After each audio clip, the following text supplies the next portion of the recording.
हाँ जी, hello students. अज असी improper इंटैगरल का लैक्चर नंबर 8th करन जा रहे हैं। Improper integral of second kind करते पे सी आपां उहदे च असी अज पढ़ांगे बीटा फंक्शन का आर्टिकल कि बीटा फंक्शन कदों एग्जिस्ट करता, बीटा फंक्शन कदों कन्वर्ज करता, beta function 0 to 1 x m minus 1 1 minus x n minus 1 exist if and only if m greater than 0 and n greater than 0। ये असी अज article करांगे। बहुत सिंपल आर्टिकल आ, बड़े ध्यान नाल समझना। इहदा सोल्यूशन, इहदा प्रूफ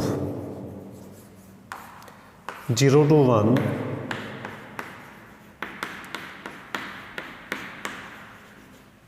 n minus 1 dx, ये है साडी स्टेटमेंट। हुण जे बड़े ध्यान नाल देखिए, इत्थे 0 भी पॉइंट ऑफ डिसकंटीन्यूटी हो सकता तो 1 भी डिसकंटीन्यूटी हो सकता। 0 भी हो सकता, 1 भी हो सकता जे ये जो पावर है ना नैगेटिव हो जाए। पावर नैगेटिव होएगी उस केस विच 0 भी डिसकंटीन्यूटी की पॉसिबिलिटी हो सकती है, 1 माइनस एक्स भी पॉइंट ऑफ डिसकंटीन्यूटी हो सकती है। जो भी पावर वेरीएबल होवे असी केस लैके करते होंगे हैं। तो असी की करिए, पहले ही यदि असी पार्टीशन कर लईए 0 to 1/2, क्योंकि डिसकंटीन्यूटी 0 भी हो सकती, 1 भी हो सकती है। इस करके इनू असी ब्रेक करके लिखांगे x m minus 1 1 minus x n minus 1 dx plus 1/2 to 1 x raised to power and 1 minus X raise to power dx। इस तरीके असी इनू ब्रेक कर लिया। I1 प्लस I2 असी इनू लिख लाँगे। तो असी हुण वारी वारी करांगे। पहले असी 0 to 1/2 करांगे। इस केस विच 0 पॉइंट ऑफ डिसकंटीन्यूटी हो सकती है। किहड़े किस केस विच? वैन m minus 1 नैगेटिव। इत्थे 1 डिसकंटीन्यूटी हो सकती है, क्योंकि 0 तो हो नहीं सकती, है ही नहीं उहदे विच। वैन n minus 1 नैगेटिव होएगा, उस केस विच ये भी डिसकंटीन्यूटी हो सकती है। दोवें असी वारी वारी ये जिहड़े केस आ वो डिस्कस करांगे। सब तो पहला मैं 0 to 1/2 वाला केस डिस्कस करांगा। 0 to 1/2 वाला केस असी करांगे डिस्कस। I1 मैं एक लाइन लगा लेना इस तरीके। हाँ जी, पहला असी इंटैगरल डिस्कस करना 0 to 1/2 I1, ये वाला इंटैगरल। तो बड़े ध्यान नाल असी इहनूं करांगे, बहुत ही सिंपल है। हाँ जी, हुण जे मैं फस्ट केस करा, case first when m minus 1 greater than equal to 0, उस केस विच I1 होएगा प्रॉपर। कहने का मीनिंग आ कोई डिसकंटीन्यूटी नहीं आनी। सो that's Y I1 is convergent. I1 हो जाएगा कन्वर्जेंट। तुसी कहोगे सर बहुती समझ नहीं आई, तो मैं कहूँगा तुसी ना m minus 1 जो मैं पॉजिटिव केस लै रहे हैं, कोई भी पॉजिटिव वैल्यू पुट करके देख लो। सपोज करो x रेज़ टू पावर 4 ले ली। When x raise to power 4 होएगा, 0 पुट करोगे, 0 raise to power 4 1 minus 0 1 into 0 0 answer आ जाना। सो 0 पुट किए इनफिनिटी तो आई नहीं, सो डिसकंटीन्यूटी नहीं आई। जे तुसी m minus 1 नूं 0 भी लैने आ, m minus 1 नूं 0 पुट करियो, x रेज़ टू पावर 0 हो जाएगा 1। उस केस विच भी जे तुसी ये 1 हो जानी टर्म, तो इत्थे जे 0 पुट करते हैं तो 1 आंदा, फाइनाइट आंदा, डिसकंटीन्यूटी तो फिर भी नहीं आई। इहदा मीनिंग ये होया, ये दो केस है ना जिहड़े m minus 1 greater than 0 and equal to 0, इस केस विच इंटैगरल प्रॉपर आ। जे प्रॉपर आ तो उन्हें कन्वर्ट करना। उस तो जिहड़ा नैक्सट केस आ, केस सैकेंड, उस केस विच की करना, असी केस लेना m minus 1 नैगेटिव। जो नैगेटिव आ तो तुसी की कर लेना, पुट कर लेना m minus 1 नूं माइनस के पुट कर लेना, where k is greater than 0। Minus के पुट कर लेना जे नैगेटिव आ। तो फिर साडा ये इंटैगरल किस इंटैगरल च रिड्यूस होना, वो तुसी समझना 1/2 x raise to power m minus 1 1 minus X m minus 1 असी पुट कर दिता माइनस के, ये तो एज इट इज़ n रह गया dx n minus 1 n minus 1 as it is, m minus 1 असी सबस्टिट्यूट करता माइनस के। Further 0 to 1/2 1 minus X raise to power n -1 over x raise to power k dx। इस तरीके असी इहनूं further देख लिया। हुण बड़े ध्यान नाल समझना, हुण जीरो पॉइंट ऑफ डिसकॉन्टीन्यूटी आ इस केस विच। Zero is point of infinite discontinuity. Zero is point of infinite discontinuity. Zero put करके देखो, ये जीरो आ। जीरो पुट करो, 1 minus zero is 1 over zero. X zero put करो, 1 over zero tending to infinity. So zero is point of infinite discontinuity. So ये improper integral of second kind बन गया। सो असीं इहनूं कंपैरिजन टेस्ट दे नाल करांगे further. सो f x की लैंदे आ तुसीं कंपैरिजन टेस्ट लगाउण दे लई सारे दा सारा एफ एक्स लाओगे, 1 minus x raise to power n-1 x raise to power k। G X असी वो फंक्शन लैंदे आ जो रीजन बनिया डिसकॉन्टीन्यूटी आउण दा। ये रीजन बनिया 1 ओवर जीरो इनफिनिटी। सो इनू असी X raise to power k लवांगे। ये साडा बनिया रीजन डिसकॉन्टीन्यूटी दा। नैक्सट स्टैप ये हुंदा कि असी लिमिट लैनी zero plus lower limit discontinuity है। So zero plus f x upon g x. Limit calculate करोगे, x tending to zero, 1 minus x raise to power n-1 x raise to power k over आना सी g x, reciprocal कर दो, x raise to power k over 1। ये cancel out हो गया। Zero put करोगे, answer आ जाएगा 1 which is not equal to zero and finite. So non zero finite आ गया। कंपैरिजन टेस्ट दा केस first by comparison test, by comparison test zero to 1/2 किहड़ा इंटैगरल करते पे असी, ये वाला zero to 1/2 f x d x and integral zero to 1/2 g x d x convergent और divergent together, convergent divergent together. फिर असी चैक करांगे जी एक्स का इंटैगरल, जी ये कन्वर्ज करेगा, ये भी कन्वर्ज करेगा, ये डाइवर्ज करेगा, ये भी डाइवर्ज करेगा, जी इसनूं असी चैक करांगे। So but integral of 1/2 g x d x zero to 1/2 1 upon x raise to power k d x. G x की वैल्यू सी ये वाली पुट कर दी। ये कन्वर्ज कदों करना, is convergent if k less than 1 improper integral च, हाँ जी पी टैस्ट विच k less than 1। So that's why it is convergent, it is convergent, convergent. हाँ जी वैल्यू की सी के दी, के की सी मेरे कोल, वो इत्थों देखो के दी वैल्यू की है मेरे कोल, माइनस नाल डिवाइड कर दिए, -m+1 that is if -m+1 less than 1 cancel out हो गया, माइनस नाल डिवाइड कर दो। So m greater than 0। So g x का इंटैगरल कन्वर्ज कर रहा if m greater than 0। So behaviour same. So f x का इंटैगरल कन्वर्ज होएगा इफ m ग्रेटर दैन 0।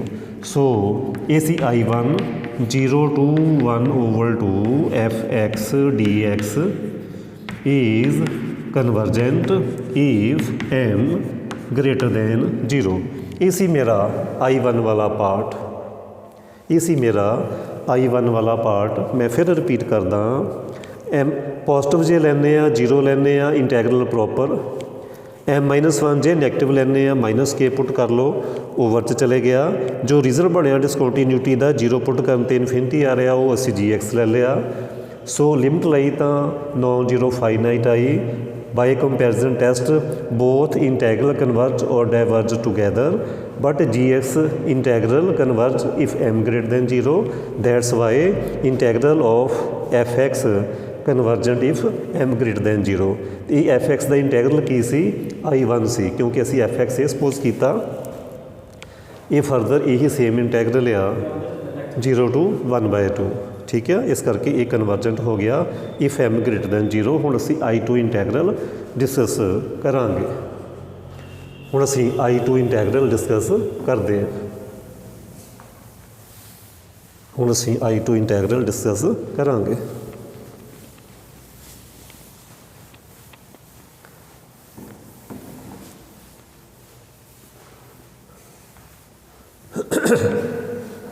हाँ जी I2 इंटैगरल again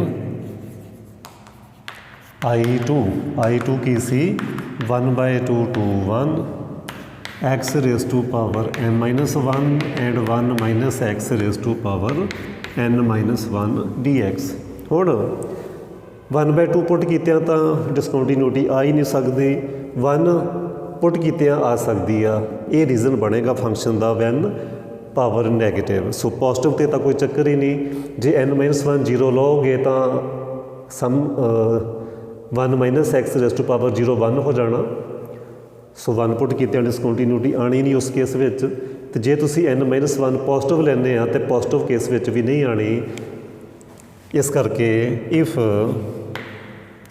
n-1 greater than equal to 0 इस case में की आएगा I2 is proper which implies I2 is convergent. Just n ही लिखना, just n ही लिखना। जे नहीं समझ आई तो समझ लो लिमिट x टेंडिंग टू 1 जो करोगे ना, लिमिट लैके देखोगे x raise to power m-1 जे तुसी n-1 लैने आ पॉजिटिव। पॉजिटिव मीनस कुछ पुट कर लो, n-1 चलो सपोज करो 4 ले लिया, पॉजिटिव ले लिया।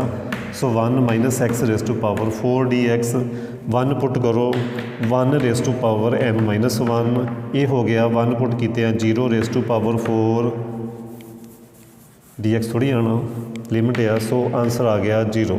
सो 1 पुट किए 0 आ रहा। सो 1 डिसकॉन्टीन्यूटी है ही नहीं किस केस विच वैन n-1 ग्रेटर दैन 0। ऐसे जे n-1 तुसी 0 लोगे उस केस विच भी कोई डिसकॉन्टीन्यूटी नहीं आनी। सो इंटैगरल आ जाएगा प्रॉपर, सो आ जाएगा कन्वर्जेंट। सो असी नैक्सट केस इहदा करते हैं वैन नैगेटिव। वैन n-1 की हो जाएगा लैस दैन 0। वैन n-1 की हो जाएगा लैस दैन 0। तो उस केस में की करना तुसी पुट n-1 नू अगेन माइनस के पुट कर लियो वेयर के इज़ पॉजिटिव। जो भी नैगेटिव केस आवे तुसी उन्होंने माइनस के पुट कर लेना। तो ये I2 की रिड्यूस हो जाऊगा 1/2 to 1 x raise to power m-1 and 1 minus x raise to power minus k dx। Further over x raise to power m-1 ये ओवर जाके हो गया पॉजिटिव। इस तरीके तो हुण बड़े ध्यान नाल समझो, बड़ा क्लीयर है ये कि 1 इज़ पॉइंट ऑफ इनफाइनाइट डिसकॉन्टीन्यूटी। ठीक है जी, 1 इज़ पॉइंट ऑफ इनफाइनाइट डिसकॉन्टीन्यूटी। क्यों? बड़े ध्यान नाल समझो। 1 सबस्टिट्यूट करके देखो 1 रेज टू पावर समथिंग 1 इत्थे पुट करो 1 minus 1 0 something over 0 tending to infinity. So 1 is point of infinite discontinuity. So 1 is point of infinite discontinuity. f(x) की कर लो कंपैरिजन टेस्ट अप्लाई करना, सारे का सारा फंक्शन सपोज कर लो f(x) g(x) ले लो 1 जो रीजन बनया डिसकॉन्टीन्यूटी का 1/1 minus x raise to power k where k is positive. So limit find करो x tending to 1 plus 1 minus, देखो ना 1 पॉइंट ऑफ डिसकॉन्टीन्यूटी तो 1 की अपर लिमिट है तो माइनस लेना f(x) over g(x). So limit x tending to 1 minus value of f(x) 1 minus x raise to power k over 1 ये factor cancel out हो गया। इसका आंसर की आ जाना, आंसर आ जाएगा 1 which is non zero and finite. So limit का answer की आ गया 1 raise to power something 1 which is non zero and finite. By comparison test non zero finite आ गया। So by comparison test,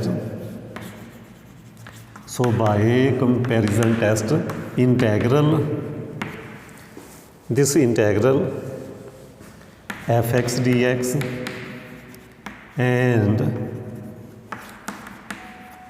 gx dx behave alike कह लो, चाहे convergent और divergent together कह लो, meaning same, but check integral of gx, इधर check कर लाँगे बिहेवियर सेम है तो सेम होएगा। हाँ जी, value of gx is 1 minus x 1 over 1 minus x raise to power k dx is convergent if k less than 1 by p test, that is if, and value of k is, k की suppose किया k की value आएगी minus n plus 1, minus n plus 1 less than 1, that is if minus n less than 0, that is n greater than 0। So gx integral convergent if n greater than 0, behaviour same. So I to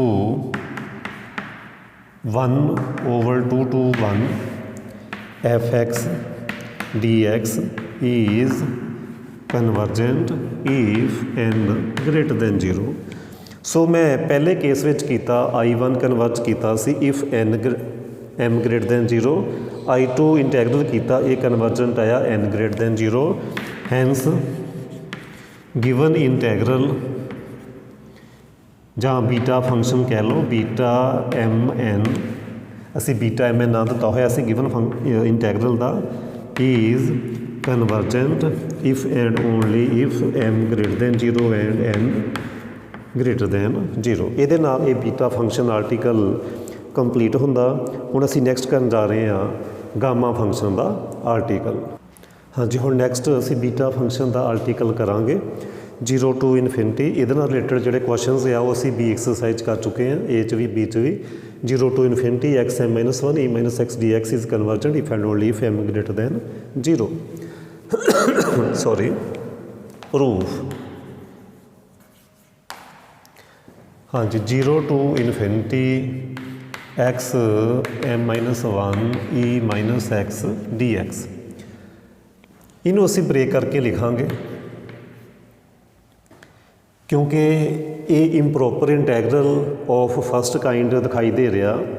मैं comparison test use करना improper integral of first kind विच, मैं comparison test use करना उहदे च use होना p test. वो applicable तां जे उहदियां जिहड़ियां लिमिट्स आ वो ग्रेटर दैन 0 तो स्टार्ट होण। वो इस तरीके आ a to infinity 1 upon x raise to power p d x convergent if p greater than 1, divergent if p less than equal to 1, where a greater than 0 p test. मैं फिर repeat करदा, ये improper integral of first kind आ। First kind विच मैं comparison test use करना, ਉਹਦੇ ਵਿੱਚ फर्दर कंपैरिजन टेस्ट ਵਿੱਚ पी टेस्ट यूज़ होना। पी टेस्ट ए ग्रेटर दैन 0 ਤੇ ਅਪਲਾਈ ਹੁੰਦਾ, ग्रेटर दैन 1 ਤੇ convergent, less than equal to 1 ਤੇ डाइवर्जेंट। इस करके मैं इनू पहले ब्रेक करके लिखूँगा। ब्रेक करके लिखूँगा 0 to 1 x m minus 1 e minus x d x, 1 to infinity x m minus 1 e minus x d x. इस तरीके मैं ब्रेक कर लिया। ए I1 फंक्शन हो गया, ए हो गया I2। ये improper integral of second kind बनना, ये improper integral of first kind. Individually भी क्वेश्चन आ सकता, ये क्वेश्चन भी पेपर च आ सकता, ये भी आ सकता। ये एग्जाम्पल है भी है तुहाडी बुक के उपर, बड़े ध्यान नाल कंसैप्ट समझिओ। सब तो पहला मैं I1 कंसिडर करदा 0 टू 1 dx। ये भी हुण if m minus 1 greater than equal to 0 होवे जे तुसी m-1 ਨੂੰ 0 ਲੈਂਦੇ ਆ ਉਸ ਕੇਸ ਵਿੱਚ ਵੀ ਕੋਈ ਵੀ ਡਿਸਕੰਟੀਨਿਊਟੀ ਨਹੀਂ ਆਣੀ। 0 ਪੁੱਟ ਕੀਤੇ ਵੀ ਇਨਫਿਨਿਟੀ ਨਹੀਂ ਬਣਨਾ, 1 ਪੁੱਟ ਕੀਤੇ ਇਨਫਿਨਿਟੀ ਨਹੀਂ ਬਣਨਾ। ਜੇ ਤੁਸੀਂ x ਦੀ ਪਾਵਰ ਪੋਜ਼ਿਟਿਵ ਲਓਗੇ ਉਸ ਕੇਸ ਵਿੱਚ ਵੀ 0 ਪੁੱਟ ਕੀਤੇ ਇਨਫਿਨਿਟੀ ਨਹੀਂ ਆਣਾ, 1 ਪੁੱਟ ਕੀਤਿਆਂ ਵੀ ਇਨਫਿਨਿਟੀ ਨਹੀਂ ਆਣਾ। ਉਸ ਕੇਸ ਵਿੱਚ ਤੁਸੀਂ ਇਹ ਕਹਿ ਸਕਦੇ ਆ ਕਿ I1 is proper which implies I1 is convergent। किस case which when m-1 greater than equal to 0, when m-1 negative ਹੋ ਜਾਵੇ ਉਸ ਕੇਸ ਵਿੱਚ ਕੀ ਕਰਨਾ, ਤੁਸੀਂ ਪੁੱਟ ਕਰ ਲੈਣਾ m-1 ਨੂੰ minus k where k is greater than 0। ਉਹ ਇੰਟੈਗਰਲ ਕਿਸ ਇੰਟੈਗਰਲ 'ਚ ਰਿਡਿਊਸ ਹੋ ਜਾਣਾ 0 to 1 e minus x upon x raise to power, ਇੱਥੇ ਮਾਈਨਸ ਕੇ ਆਉਣਾ ਸੀ ਅਤੇ ਇੱਦਾਂ ਓਵਰ 'ਚ ਆ ਕੇ ਪੋਜ਼ੀਟਿਵ ਹੋ ਜਾਣਾ where k is positive. So now 0 is point of infinite discontinuity, infinite discontinuity. 0 is point of infinite discontinuity. So की होएगा f(x) सपोज करो e minus x over x raise to power k g(x) जो region बनया discontinuity आंदा which is 1 upon x raise to power k। उस तो बाद तुसी लिमिट फाइंड करोगे। इधरों मैं थोड़ा रफ कर देना, तुसी मैनू उम्मीद है कि उतार चुके होवोगे। इत्थों मैं थोड़ा जिहा रफ कर देना, एक लगा लेने लाइन, पार्टीशन होगी। हुण मैं लिमिट कैलकुलेट करांगा। 0 डिसकंटिन्यूटी है, जो डिसकंटिन्यूटी है सैकेंड काइंड च असीं वो लैने आ plus f(x) over g(x) e minus x raise to power k, ये कैंसल आउट हो गया। e raise to power 0 is 1 which is non zero and finite. So by comparison test 0 to 1 and behave alike, convergent or divergent together, but 0 to 1 gx dx 0 to 1 and value of gx is 1 upon x raised to power k dx is convergent if k less than 1, that is if, and value of k is minus m plus 1, minus m plus 1 less than 1, that is इथों आ जाएगा m greater than 0। so behavior same। so I1 0 to 1 f(x) dx is convergent if m greater than 0। ये I1 converge कर गया if m greater than 0। ये individually ये question भी आ सकता exam दे विच, इस तरीके भी आ सकता। ये क्वेश्चन है 0 to इनफिनिटी, तो वह फस्ट पार्ट कर लिया I1। हुण I2 फंक्शन चैक करांगे। हुण असीं I2 फंक्शन चैक करते हैं वो की हो रहा। Now check function I2।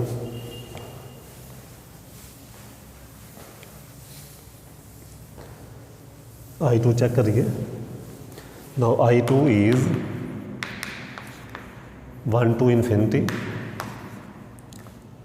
x raise to power e minus x dx। हुण असीं I2 चैक करते हैं।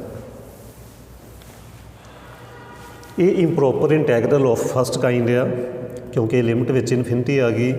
सो असीं कंपैरिजन टेस्ट अपलाई करना x m-1 e minus x लओगे तो gx तुसीं लओगे 1 अपॉन x स्क्वेयर। अपने कोलों चूज करना limit x tending to infinity f(x) upon gx। First kind आ, कंपैरिजन टेस्ट अपलाई करते पे हैं। x raise to power m-1 e minus x into x square over 1 which is ਇਹ ਹੋ ਜਾਏਗਾ x raise to power m plus 1 into e minus x e raise to power minus infinity is 0 so ਇਹਦੀ limit ਆ ਜਾਏਗੀ 0। ਤਾਂ ਤੁਸੀਂ ਪੜ੍ਹਿਆ ਸੀ ਕਿ ਕੰਪੈਰੀਜ਼ਨ ਟੈਸਟ ਕੀ ਕਹਿੰਦਾ 0 ਵਾਲੇ ਕੇਸ ਵਿੱਚ ਇਹ ਇੰਟੈਗਰਲ ਕਨਵਰਜ ਹੋਣਾ ਚਾਹੀਦਾ, ਤਾਂ ਕਨਵਰਜ ਹੀ ਆ ਕਿਉਂਕਿ p ਗ੍ਰੇਟਰ ਦੈਨ 1 ਫਸਟ ਕਾइंड ਵਿੱਚ ਗ੍ਰੇਟਰ ਤੇ ਕਨਵਰਜੈਂਟ। ਜੇ ਤੁਸੀਂ ਇੱਥੇ ਗਲਤ ਚੂਜ਼ ਕਰ ਲੈਂਦੇ ਤੇ ਜੇ ਸਪੋਜ਼ ਕਰੋ 0 ਤੇ ਇਹ ਡਾਇਵਰਜ ਕਰਦਾ ਹੁੰਦਾ ਤਾਂ ਫਿਰ ਤੁਸੀਂ ਸਮਝ ਜਾਣਾ ਸੀ ਕਿ ਜੋ ਇੰਟੈਗਰਲ ਜੋ gx ਸਪੋਜ਼ ਕੀਤਾ ਉਹ ਗਲਤ ਕੀਤਾ। But 1 to infinity 1 upon x square dx is convergent as p is 2 which is greater than 1। ਇਹ p ਟੈਸਟ ਹੈ ਜੀ ਫਸਟ ਕਾइंड ਵਿੱਚ।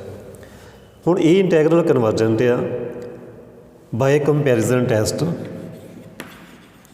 ਬਾਏ ਕੰਪੈਰੀਜ਼ਨ ਟੈਸਟ ਉਹ ਇਹ ਕਹਿੰਦਾ ਕਿ ਜੇ ਇਹ ਕਨਵਰਜੈਂਟ ਆ ਤਾਂ ਫਿਰ ਗਿਵਨ ਇੰਟੈਗਰਲ ਵਿਚ is i to 1 to infinity fx dx is convergent for all x।